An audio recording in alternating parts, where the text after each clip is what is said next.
Hey everyone, RogueGold here. Welcome back to The Division 2. Today, I want to have a chat about RPG depth in The Division, build roles, and a whole lot more. Now, this is a big topic. It's a heated topic for many. I'm not trying to rile people up too much with this, but while I think this has been true for a long time, conversations have become much more prevalent since content like Escalation released earlier this year about how The Division 2 is a red game. And by that I mean red stats, right? If you're not dealing damage, then you're not competing.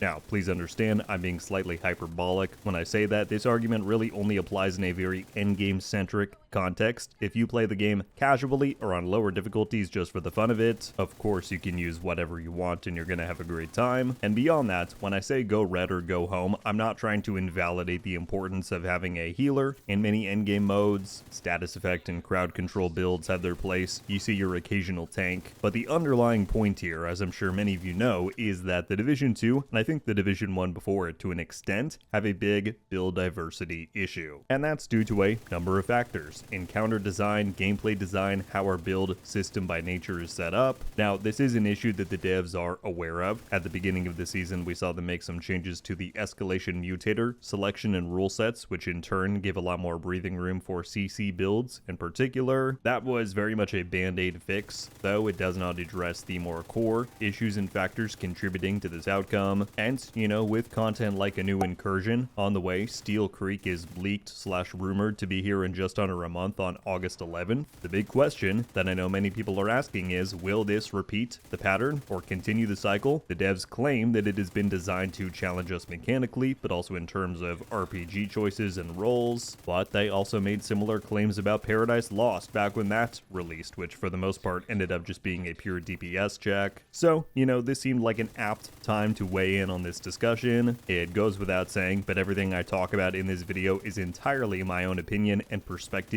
on the game. You may hear me out and completely disagree. By the end of it, I'd love for you to let me know down in the comments below your take on this topic. Let's get a conversation going about it. Now, do note, I'm actually only going to discuss this in the context of The Division 2 for the first part of the video here, because, spoiler warning, I think there's only so much you can do to address this in Division 2 itself. Gear 2.0 has just been here for too long to make some of the fundamental changes that I think would probably be needed to address this at its core, and so later on in the video I want more to discuss my thoughts and ideas for how build crafting and the RPG spectrum can be expanded and evolved within the Division 3, as, like I said, this is not just a Division 2 issue, it's also something that existed back in the Division 1, even if to a lesser extent. So I see this as a Division topic, not just a Division 2 topic, but yeah, this is going to be a pretty laid back discussion, and let's just get to it.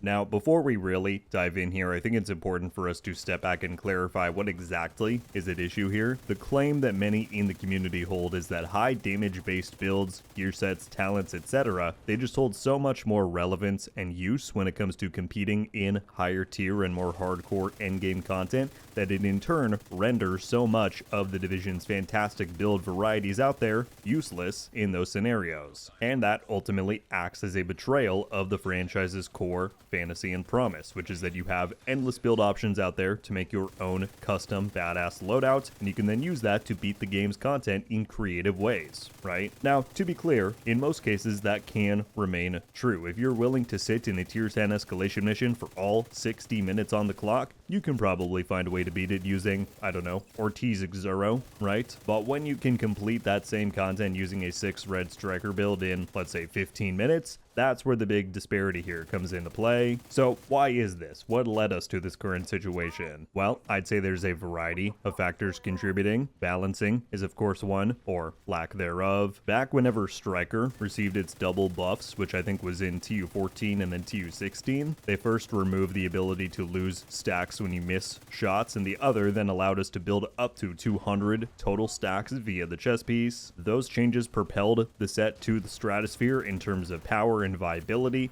and it hasn't really come down since, and that's in large part because the community appears entirely unwilling to entertain the conversation of reducing its lethality. Things nearly erupted when the devs shaved off 0.1% of the backpack talent, and so ever since Striker has been made so strong, we've then seen more sets, talents, and more added to try and close the gap within red builds. Stuff like tipping scales comes to mind, and so all the meanwhile, DPS builds have been tuned and realigned to try and account for the outlier that is Striker, and in that time, tanks and support builds have largely been left behind. Beyond just balancing, there's then of course how the game is designed itself. In the majority of cases, higher difficulty content tends to pump up enemy health and armor values, in turn most incentivizing running even higher damage yourself to tackle it. Now, I know for many, they see this as a very easy and plain problem to remedy, that often boiling down to just add more enemies per encounter or just make the AI smarter, which I agree, on paper, sounds great.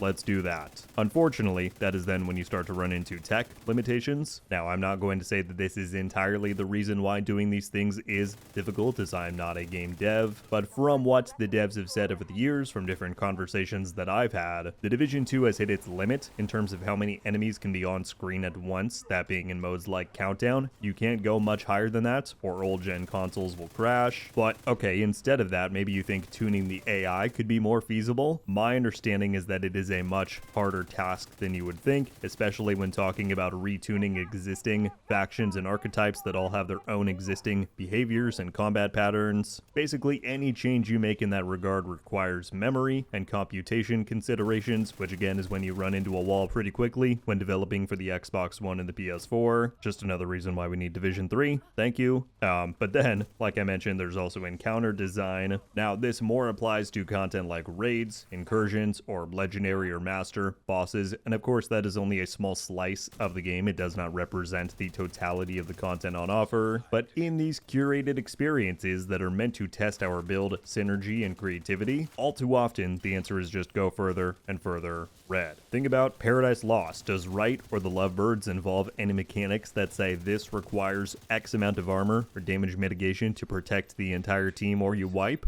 No. Aside from just having a healer to keep everybody in the fight, you just want to put the bosses down as quickly as possible to end the encounter. With that all being said, how do we solve this? Can The Division 2 even solve this? As I mentioned before, I don't think you can entirely. I think if you truly want a game that promotes more diverse build usage, more creative build synergies across teams, then you need to tackle that at the source, which is the gear and stat system itself. And as Prototype Gear demonstrated earlier this year, there's a lot of people out there who don't want to see fundamental gear system changes 7.5 years into the game. That said, it does not mean that I don't believe things can't improve. I think the Division 2's two primary outlets to address this are: 1, balancing. You can do further adjustments to narrow some of the wide gaps that we have now, though I still don't know if it will really give non-DPS roles the relevancy they desire. And 2 is then encounter design. Again, the Steel Creek incursion is arriving before the end of this season. I'll be very curious to see what awaits in there mechanics wise. We could have a boss like,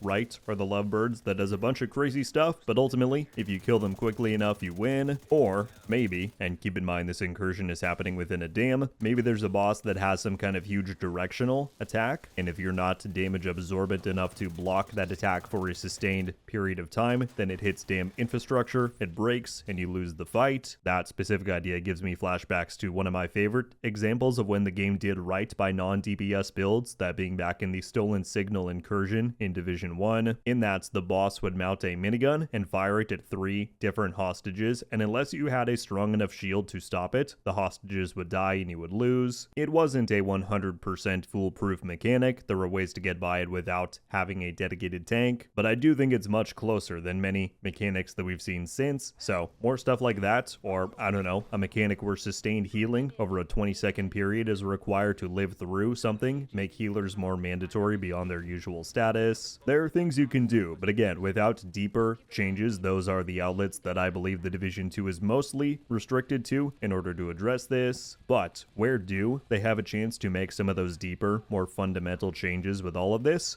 The Division 3. I've been doing a lot more Division 3 topics lately. Can y'all tell that I'm itching for it? But seriously, I think the Division's build roles, RPG depth overall has tons of untapped potential. I know many think that we are limited by being a realistic game if you compare to something like Destiny or WoW when you look at class and ability design. And while that may be true to an extent, I don't think that means that we've hit the limit in terms of where things can go. So I've got a series of ideas that I want to lay out here, from overall game design changes to different ways that could allow us to build our loadouts for greater depth and in turn promote more variety. I'll state the obvious, not every single one of these may work perfectly as I describe it. I look forward to reading through your own thoughts, affirmations, or pushbacks on on these, but let's just run down the list that I've written out. So speaking broadly in terms of the Division 3's design and its gear building, I think one huge tool that the devs could bring back is talent requirements. If you did not know, yes, back in the day, the Division 2's talents would sometimes require you to have a certain amount of red, blue, or yellow rolls on your build in order to even use the talents. Now, I know at first you may be like, wouldn't that just limit us more if you're pushing people in certain directions to use certain talents? I'm not saying there has to be a requirement on every single talent out there, but in general, at least having the option to put a requirement on something means, much like we have the exotic limit in the Division 2, you can design a specific talent or ability with the knowledge that only a certain type of build is going to be able to access it, and I'm thinking this could be a huge engine to getting tank and support builds back into the spotlight, because let's say there's a talent that does some really crazy things with your shield, you know by putting a 4, 5, 6 blue core roll requirement on there that a DPS player is not just going to snatch that up, roll a bunch of damage, and steamroll the content. Making a quick detour from build systems specifically to talk about game design, I think the team should lean far more into different enemy factions being more vulnerable against different build types, and in turn that would likely promote more team synergy, more loadout creation, depending on who you're fighting. The Division 2 has a small amount of this. Think about how the Black Tusk tend to be much more susceptible to EMPs, given how many robotics they have. There's also factions like the Cleaners or the Outcast who are very prone to their weak points being their vulnerability, but that doesn't really require you to change your build or change your approach. Just shoot the weak point a couple of times and you're good. What I'm thinking, if I had to frame this within the context of the Division 2, what if, because narratively the hyenas are always dosed up on spice, maybe they have an inherent 10% damage reduction to body shots that you deal to them, but then if you apply the confuse status effect, let's say that gives them this massive like blinding headache because they're already on spice, and while they're under that status, maybe you deal increased headshot damage. Maybe that's a bit too specific or too complicated for core faction design, but hopefully you get the idea. I think there are ways you could approach this that would just make factions more interesting and differentiated from one another, and we'll come back to the topic of weak points in just a moment. Now though, let's shift to the 3 different roles themselves, because I have ideas for each one, starting with tanks. I think the easy change here that the vast majority of people would agree on is that tanks need a proper aggro and threat system. Obviously the Division 2 has threat and the Division 1 did too, but they don't seem all that effective.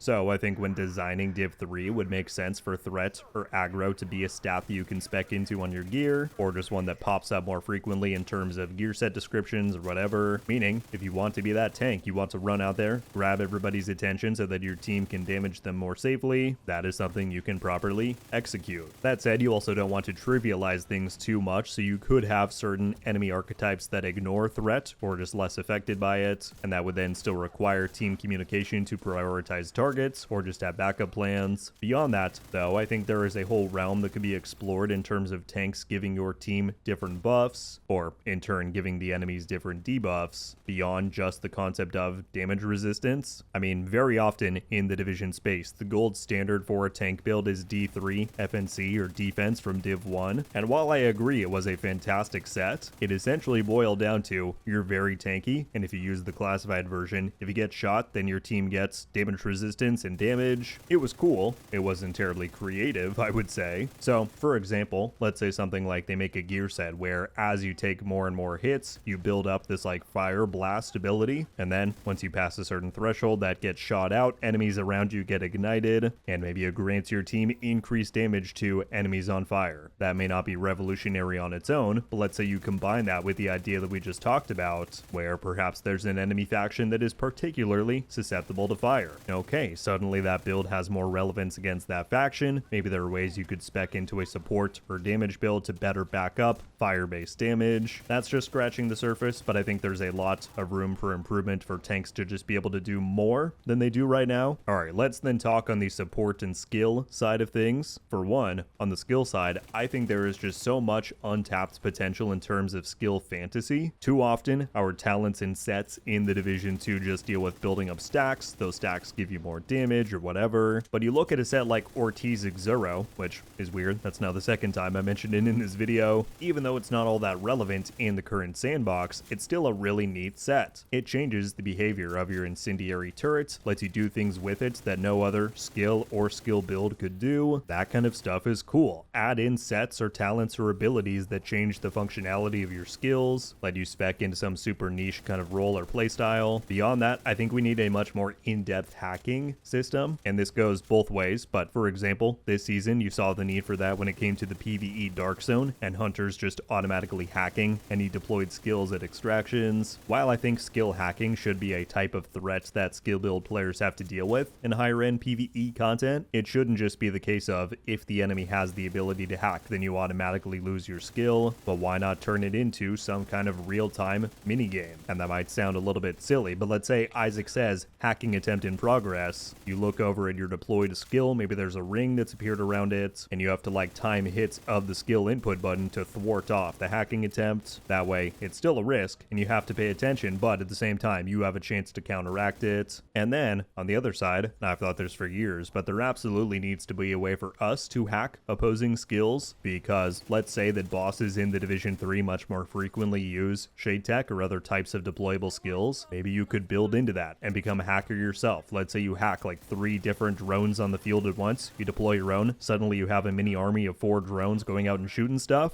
Those are the types of capabilities and moments that could allow skill builds to extend beyond what a damage build is capable of when you're just limited to a single weapon firing away. And then finally, I think there is a big argument to be made for separating the abilities of crowd control versus skill damage. What do I mean by that? Well, initially, and still to this day, I think this is a bigger issue within PvP. Being able to spec into status effects which not only disable your target but also deals damage to them just invalidates flat skill damage. It's less of an issue in PvE because skill damage can be used very effectively with like a drone and a turret to deal single target damage. But if you decouple the two, let's say that status effects by their base deal maybe a small amount of damage over time, but that damage value cannot be ramped up via stats on your build. What you could then lean into, and this kind of plays into what we were talking about with tanks, you could go way deeper in terms of debuffs and other afflictions that you put onto enemies. For example, if we want to loop this into the hacking topic that we were just on, let's say that when you go out and shock enemies, that of course not only roots them in place, but maybe when an enemy is shocked, their hacking resistance threshold gets lowered by like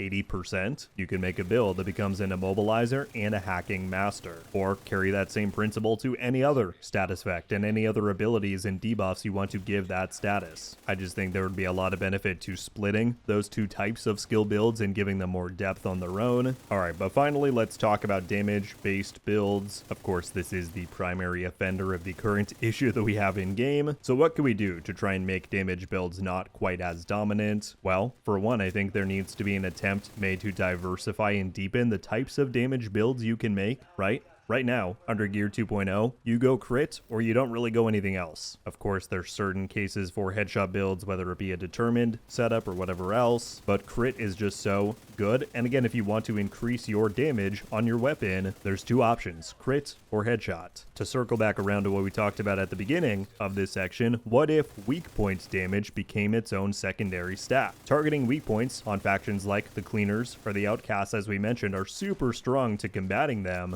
but what if weak points by default did not blow up in just 2 to 3 hits? That can be the case if you spec way into weak point damage, which again may be even more relevant on certain factions that have lots of them. But if you want to go crit, that's fine, you'll deal a good amount of damage to the enemy itself, but you're not going to benefit as much by just being able to blow everything up in your sight. And again, that could play into stuff with support builds and tank builds. Maybe there's other sets or talents out there that weaken weak points to a certain extent, but just in general, I think we all know how weak points are a super strong component to fighting enemies in the Division, and I think that could be baked way more deeply into the build design. And then finally, again on the topic of making crits just not so dominant, this is an idea that a lot of people in the PvP community have had for a long time, but what if you had the aspect of crit resistance come into play? Whether it's certain archetypes within different factions or certain bosses within the game, if they had a certain buff or ability that gave them an amount of crit resistance, then that could naturally guide you to exploring stuff like headshot damage, like weak point damage. I just think you need to take a step back and look at how you can diversify what damage builds are able to do beyond just building crit and dealing the highest amount of crit damage possible. But yeah, obviously that is much easier said than done. And as with everything that we just went over, this is very much a backseat gamer type of rant, but hopefully you all can pick up on where I'm coming from, because I truly believe that RPG depth within the division can go much deeper than we've seen it go before.